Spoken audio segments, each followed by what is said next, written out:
All right, so now I'm going to be going over how to charge the drone. So here's your Spectrum smart charger, and obviously you're going to want to plug that in. And then we have the Spectrum smart battery on the bottom of this drone here. And this is your main charging cable. It's the bigger one. And this is your battery status cable.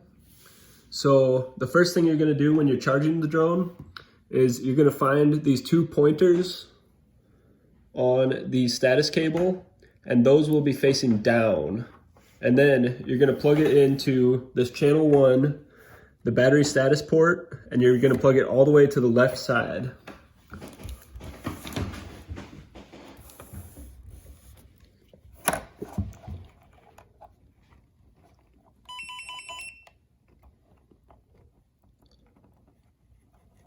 Okay, so that's plugged in, and as you can see, it can tell the voltage of the 4 cells right there.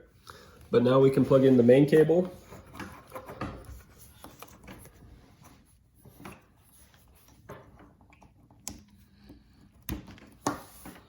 Okay, so now we are ready to charge, and all you have to do is press the center button, and then it should be on start, but if it's not, just scroll down until you find start and press the center button again. And that begins the charging process. So this is the subsystem of the LiDAR operation connected to the drone. As you can see here, it is currently connected with a USB connection to the laptop. And the LiDAR is working and is currently scanning the room. Spencer here is moving around, and you can see the LiDAR is detecting his movements as he is moving across the room. So the LiDAR does work. However, the PixHawk has a different connection. As you can see, the LiDAR has this connection, but the PixHawk has these style connectors. So we did try to splice the wires to be able to connect it to the PixHawk, and we did refer to the wiring diagrams of both the PixHawk and the RP LiDAR. However, ArduPilot doesn't seem to like that, and we tried messing around with the parameters, but we still could not get the LiDAR to work, unfortunately. All right, so right now we're showing the GPS connection. So we've got the drone plugged into our computer, and we've got Mission Planner pulled up, and this is where we are. This is in Brookings. So there's Brookings, and then it's hard to see, but right here it says GPS satellite count, and it has 13 satellites connected, and right there you can see GPS 3D fix. And then on the HearLink controller, GPS count 13, GPS lock 3D lock. So that's just showing that our GPS is functioning and good to go. All right, so we were unable to do a test flight right now because of coronavirus. We were unable to get on campus, but we're still gonna show you the motor function and control. We were able to do a test flight earlier in the semester with a dummy weight, and we achieved a flight time of 15 minutes and 45 seconds. However, not everything was hooked up, and that dummy weight just kind of simulated all the extra components that would be hooked up. But right now I'm going to go ahead and show you the motor function. So to arm the drone, you pull this joystick down and to the right.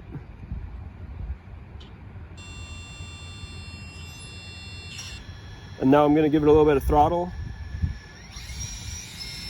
And you can hear the motors spinning.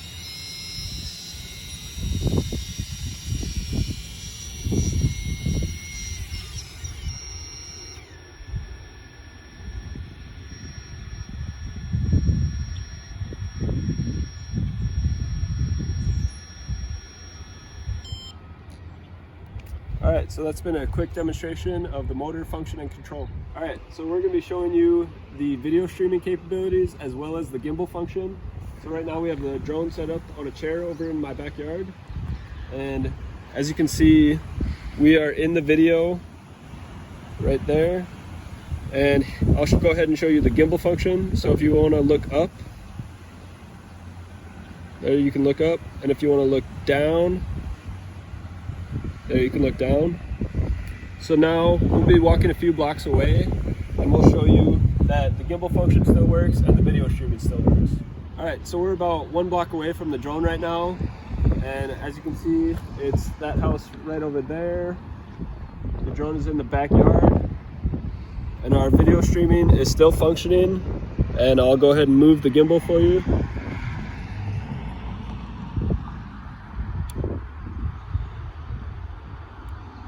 So that is showing that the gimbal function and video streaming functions work from range. All right, so we're about 2.5 blocks away from my house now, in approximately that direction, with a bunch of houses between us, a bunch of trees between us, and no direct line of sight. So one thing that we did do is we turned off 1080p video. We had that on earlier, that is now off. And then as you can see, our video streaming is still working and our gimbal function is still working. All right, so now we're going to show you the headlight function. For that, we used this loom cube right here. And it is on the gimbal with the GoPro, so it rotates everywhere the camera rotates. So we're going to go ahead and turn the lights off, and we'll turn the headlight on. Okay, so there is the first brightness setting. And as you can see, the video feed, it lights up your area decently. And now we're going to go ahead and turn it up. There's 10 settings of lighting. So as you can see, that lights up your area really well. And you can see everything pretty good. All right, so that's been a quick demonstration of the headlight. So another subsystem that we were going to do was LED indicator lights on the bottom of every motor. However, with the voltage regulator, it supplies 2.5 amps, and that was enough for the servo motor and the HearLink air unit. But with another voltage regulator, you could power those additional indicator lights, and they could be put on the drone. And speaking more about the LiDAR, we have two theories on currently why it doesn't work. One is the electrical connection between the LiDAR and the Pixhawk, since they both use a different connector. Theory 2 is an error in the software itself, but we believe with more time to reach out to the people directly involved with the software, such as ArduPilot or Slamtech, the manufacturer of the LiDAR, we believe we could get a fully functional operating LiDAR sensor for the drone. And overall, this project went really well, and we have most of the subsystems working. It was a really fun project to work on, and we're glad HRST was supporting us on it. So thank you. Thank you.